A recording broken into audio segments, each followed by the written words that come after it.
Only exam trick YouTube channel में मैं आपका तहे दिल से स्वागत करता हूं। चलिए दोस्तों, आज का वीडियो जो है पारिस्थितिकी से संबंधित है, यानी इकोलॉजी से संबंधित है। तो चलिए इसी से जुड़ा हुआ इस वीडियो में सारे प्रश्न मिलेंगे जो कि रेलवे में पूछे गए हैं टीसीएस के द्वारा।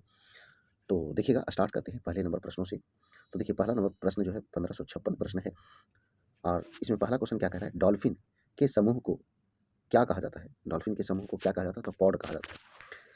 पीछे की ओर उड़ने वाला एकमात्र पक्षी कौन सी है? तो वो है आपका हमिंग बर्ड। ये सबसे छोटा पक्षी है, इसको हेलीकॉप्टर बर्ड भी कहते हैं।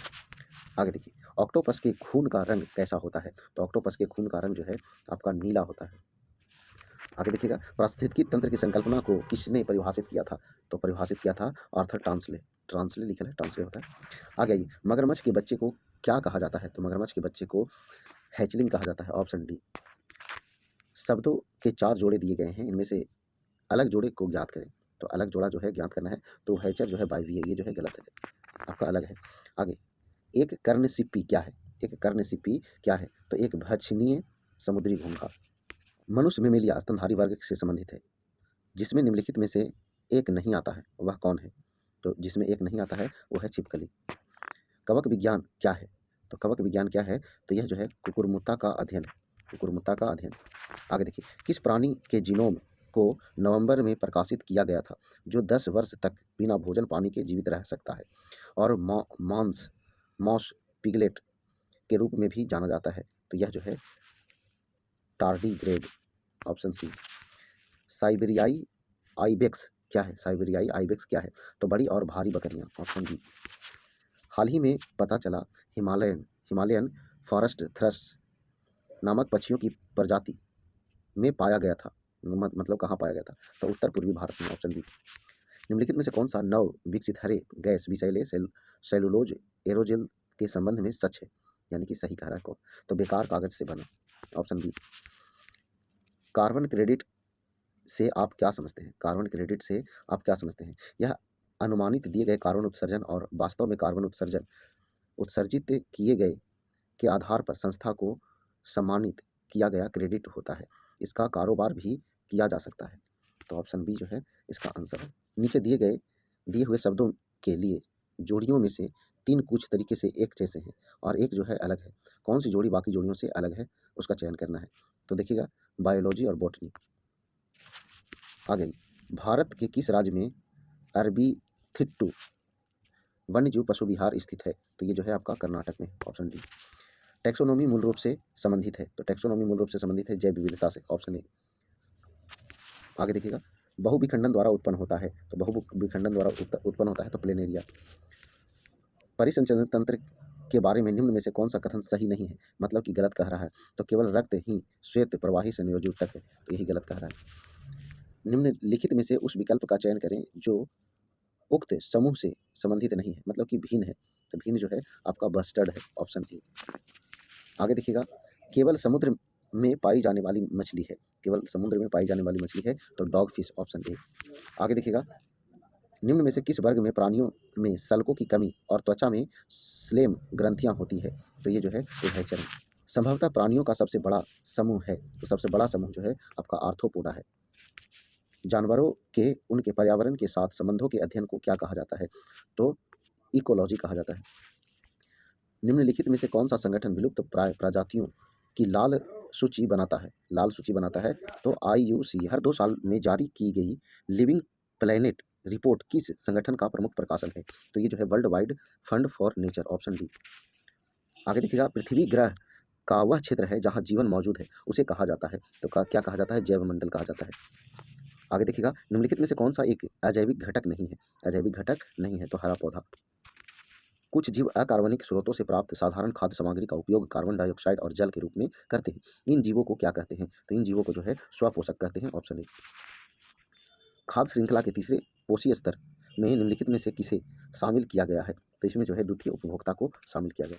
चलिए अगला क्वेश्चन है, पृथ्वी को सूर्य की परावैंगनी विकिरण से कौन सुरक्षित रखता है? तो ये जो है ओजोन सुरक्षित रखता है, ऑप्शन बी। स्थानिक प्रजातियां पौधों और पशुओं की वे प्रजातियां हैं जो है तो एक विशेष क्षेत्र में पाई जाती है।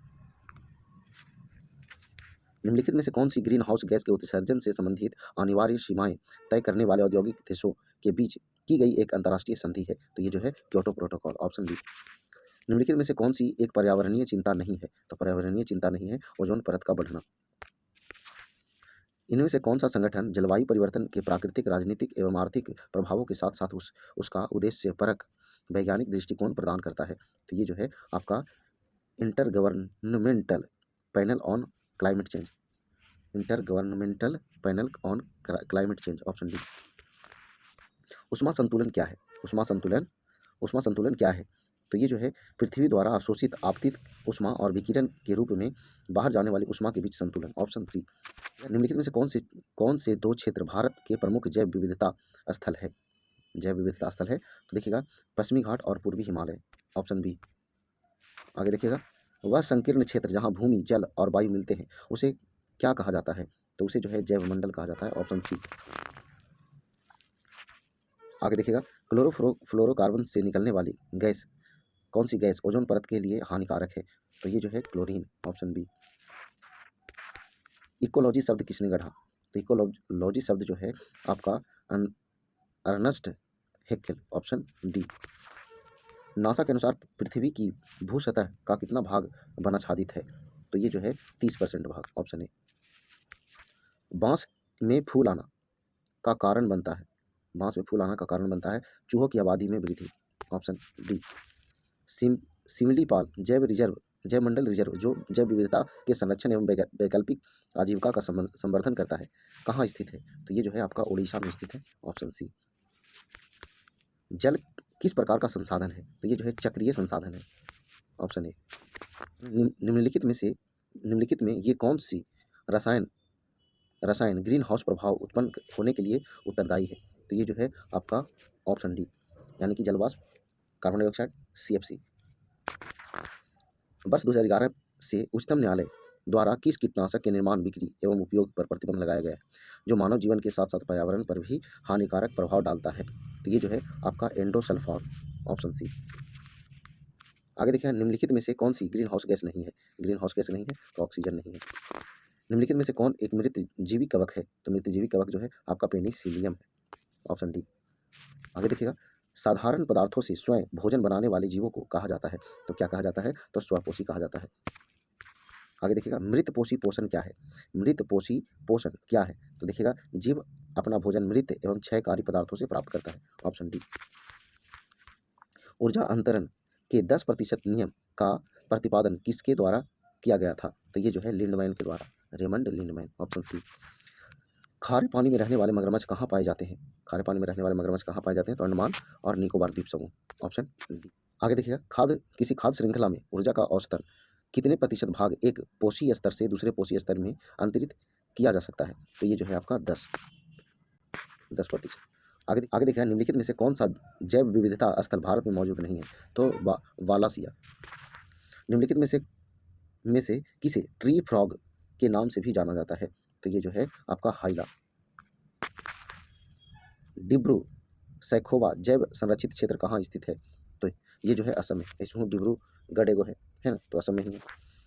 स्थानिक प्रजातियाँ पौधों और जानवरों की वे प्रजातियाँ हैं जो केवल एक विशेष क्षेत्र में पाई जाती है, ऑप्शन सी। निम्नलिखित में से कौन इकोलॉजिकल फुटप्रिंट को मापने की इकाई है? तो ये जो है ग्लोबल हेक्टेयर, ऑप्शन डी। निम्नलिखित में से कौन सा शब्द कवक के अध्ययन से संबंधित है? तो कवक विज्ञान, ऑप्शन डी। आगे देखिए निम्नलिखित में से कौन सा सामान्यतः लाल शैवाल कहलाता है? तो लाल शैवाल जो है आपको रोडोफिसी कहलाता है, ऑप्शन बी। जल में उपस्थित जलवाष्प की मात्रा कहलाती है, तो क्या कहलाती है? परम आर्द्रता, ऑप्शन डी। किसी दिए गए क्षेत्र का पशु जीवन कहलाता है, तो फौना कहलाता है, ऑप्शन ए।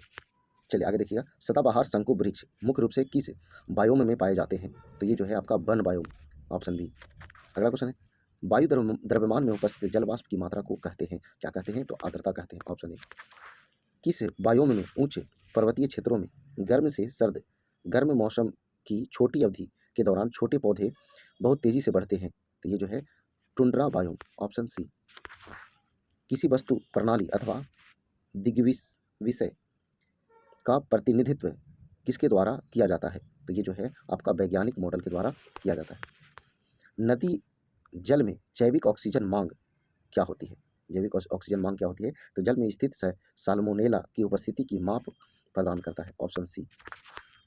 प्राकृतिक रूप से मृत पशु को या किसी अन्य पशु द्वारा मारे गए पशु के शव को जब कोई पशु अन्य पशु भक्षण करता है तो यह संबंध कहलाता है। तो क्या कहलाता है? तो ये स्केवेंजिंग स्केवेंजिंग ऑप्शन सी। आगे प्राथमिक उपभोक्ता कौन है? प्राथमिक उपभोक्ता कौन है? तो मुर्दाखोर। इनमें से स्थलमंडल का सर्वाधिक जीवंत भाग कौन सा है? तो स्थलमंडल का सबसे जीवंत भाग मृदा है। एक पारिस्थितिकी जीवन तंत्र में ऊर्जा का चरम स्रोत क्या है? तो ऊर्जा का चरम स्रोत जो है सूर्य रश्मि, ऑप्शन ए। अगला क्वेश्चन है, भारत में मवेशी के उपचार में बहुत अधिक उपयोग किया जाने वाली कौन सी एंटीबायोटिक दवा भारत के गिद्ध की 99% आबादी के विलीन होने का कारण है? तो विलीन होने का कारण है तो डिक्लोफेनाक, ऑप्शन ए। एक प्रणाली और इसका पर्यावरण मिलकर बनाते हैं, तो क्या बनाते हैं? तो एक स्थिरोष्म प्रणाली, ऑप्शन ए। बाष्पोत्सर्जन कम करने हेतु कैक्टस की पत्तियां कांटों में रूपांतरित हो जाती है। यह उसके निवास स्थान के किस लक्षण के लिए अनुकूलन है? तो ये जो है जल की कमी के लिए अनुकूलन। नीचे दी गई खाद्य कड़ी में कौन सा सबसे कम ऊर्जा पाता है? सबसे कम ऊर्जा कौन सा पाता है? तो बिल्लियां सबसे कम ऊर्जा पाता है। अब देखिएगा अगला नंबर क्वेश्चन है, कह रहा है क्या? घास, बकरी और मानवों को मिलाकर बनाई गई एक खाद्य कड़ी यानी फूड चैन किस प्रकार से सही तौर पर प्रदर्शित की जा सकती है? तो देखिएगा घास को खाएगा बकरी और बकरी को खाएगा मानव, तो ऑप्शन सी हो जाएगा। इनमें से कौन सा एक पारिस्थितिकी तंत्र नहीं कहा जा सकता है? तो स्विमिंग पूल, ऑप्शन सी। खाद्य कड़ी यानी फूड चेन में सबसे अधिक ऊर्जा कौन पाता है? तो सबसे अधिक ऊर्जा जो है उत्पादक पाता है, ऑप्शन डी। आगे देखिएगा, जब पोषक तत्वों की तरह फर्टिलाइजर खेतों से निकटस्थ जलाशयों में बह जाते हैं तब शैवालीय फैलाव होता है और ये जलाशय की सतह को ढक लेते हैं, परंतु मछलियां मर जाती है क्योंकि जो है शैवाल यसी ऑक्सीजन उपयोग में ले लेते हैं। मतलब कि शैवाल जो है ऑक्सीजन को उपयोग में ले लेता है, इसलिए उसको ऑक्सीजन नहीं मिल पाता है और मर जाता है। अब देखिए अगला जो है चित्र दे रहा है, कह रहा है क्या? देखिए क्वेश्चन कह रहा है, ऊपर दिए गए चित्र में आप बॉक्स में कौन सी गैस लिखेंगे? तो कौन सी गैस लिखेंगे? तो देखिए इसमें जो है कार्बन डाइऑक्साइड लिखें, कार्बन डाइऑक्साइड लिखें। तो यहाँ पे आंसर जो है आपका ऑप्शन बी हो जाएगा। आगे आइएगा 36 नंबर क्वेश्चन, क्या कह रहा है? समुद्री पक्षियों की मौत के कारणों में से एक है तो जहाज़ों से तेल रिसाव, ऑप्शन ए। परिभाषिक शब्द जैव विविधता का तात्पर्य है, तो जैव विविधता का तात्पर्य है पृथ्वी पर विद्यमान सभी जीवों की अनेक प्रजातियां, ऑप्शन बी। नीचे दी गई खाद्य श्रृंखला में किस ट्रॉफी स्तर का द्वितीय उपभोक्ता है? घास, टिड्डी, मेढक, सर्पबाज। इसमें द्वितीय द्वितीय पूछ रहे हैं, द्वितीय उपभोक्ता है, तो द्वितीय उपभोक्ता है कौन? तृतीय। अगला क्वेश्चन है, एक समय मच्छरों का डीडीटी द्वारा उन्मूलन किया गया था, अब वे डीडीटी से प्रतिरोधी है, यह किसका एक उदाहरण है? तो यह जो है आपका प्राकृतिक चयन का उदाहरण है, ऑप्शन बी। आगे देखिए, कह रहा है नीचे दिखाए गए संख्या के पिरामिड में कौन सा अपने भोजन से सबसे कम ऊर्जा पाता है? तो सबसे कम ऊर्जा जो है पाएगा कौन? तो यहाँ पे आपका बर्ड यानी पक्षी, ठीक है, ऑप्शन ए हो जाएगा।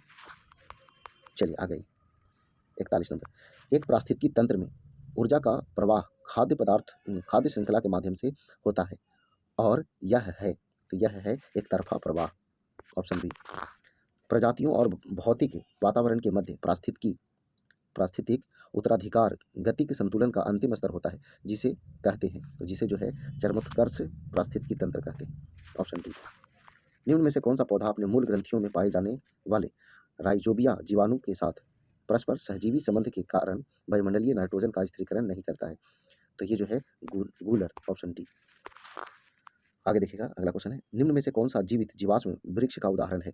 तो ये जो है आपका जिनकगो बिलोबा, ऑप्शन। देखिए अगला क्वेश्चन है, जंतुओं की तुलना में पौधे की उत्सर्जन प्रक्रिया पूर्णतः भिन्न होती है, पौधों द्वारा उत्सर्जन के लिए निम्नलिखित में से किस प्रक्रिया का पालन नहीं किया जाता है? तो ये जो है पत्तियों के माध्यम से विषाक्त पदार्थों का फिल्टर करना, ये नहीं किया जाता है, ऑप्शन डी। कह रहा है क्या? निम्नलिखित को आहार श्रृंखला के अनुसार व्यवस्थित करें। तो देखिए व्यवस्थित करते हैं, पहले जो है देखिएगा धान आएगा, तो धान पहले जो है सब में है, तो धान को खाएगा कौन? टिड्डी, यानी कि 3 के बाद 5, तो 3 के बाद 5 दुगो में है। फिर टिड्डी को खाएगा मेढक, तब 5 के बाद 1 यानी सी। उसके बाद जो है मेढक को खाएगा सांप, सांप को खाएगा गरुड़, यानी कि ऑप्शन सी जो है इसका सही आंसर हो जाएगा। चलिए आ गई, मेंडल ने अपने प्रयोगों के लिए किस पौधे का प्रयोग किया था? तो वो जो है मटर के पौधा, उदान मटर। आगे देखिए अगला क्वेश्चन, 5 पोषी स्तरों का एक साधारण खाद्य श्रृंखला नीचे दी गई है। यदि चौथे पोषी स्तर में मौजूद सर्प को 10 किलोजूल ऊर्जा मिलती है तो उत्पादकों के पास ऊर्जा की कितनी मात्रा उपलब्ध होगी। देखिए ये जो है आपको दिया हुआ है और इसी के सहारे जो है आपको आंसर बताना है। ठीक है, तो देखिए अब देखिए पूछ रहा है किसका, ध्यान दीजिएगा। यहाँ सब जो है सबका लिखा हुआ है क्या क्या है कौन जो। ठीक है, अब देखिए यहाँ पूछ रहा था किसका, ध्यान दीजिए। 5वें पोषी स्तरों की एक साधारण खाद्य श्रृंखला दी गई है। यदि चौथे पोषी स्तर को जो है 10 प्राप्त होता है, चौथे को देखिए, चौथा जो है 1 2 3 4 यानी कि चौथा, यानी सर्प को जो है आपको मिलता है कितना, 10 किलो जूल। तब कह रहा है कि उत्पादक को जो है कितना मिलेगा, उत्पादक यानी कि यहाँ। तो देखिएगा यहाँ पे जो है आपका क्या हो जाएगा, इनका जो है हो जाएगा 10 था, यहाँ जो है आपका 10,000 किलो जूल हो जाएगा आपका उत्पादक का। ऑप्शन ए जो है आंसर हो जाएगा। आ जाइए, इनमें से किस अपशिष्ट वस्तु को सामान्य कचरे में नहीं फेंकना चाहिए। तो सामान्य कचरे में नहीं फेंकना चाहिए पुरानी बैटरियाँ। Option C. जैविक कचरे के निपटान का इनमें से कौन सा तरीका पर्यावरण के सर्वाधिक अनुकूल है। तो ये जो है आपका कंपोस्टिंग। Option A. आगे देखिए, कुल्हड़ का उपयोग क्यों बंद कर दिया गया। तो ये जो है मिट्टी के उपयोग से उपजाऊ मिट्टी की ऊपरी परत को नुकसान हुआ। Option B. आगे देखिए, अजैव निम्नीकरणीय का क्या तात्पर्य है। तो वे पदार्थ जो जैविक प्रतिक्रियाओं द्वारा विघटित नहीं होते हैं। Option B. आगे देखिएगा, जैव निम्नीकरणीय प्लास्टिक उद्योग निर्यात के साथ साथ मार्केटिंग के लिए भी एक नया उद्योग है। इस प्लास्टिक के कुछ लाभों का उल्लेख नीचे किया गया है। कौन सा विकल्प इसका एक लाभ नहीं है। तो कंपोस्ट नहीं किया जा सकता।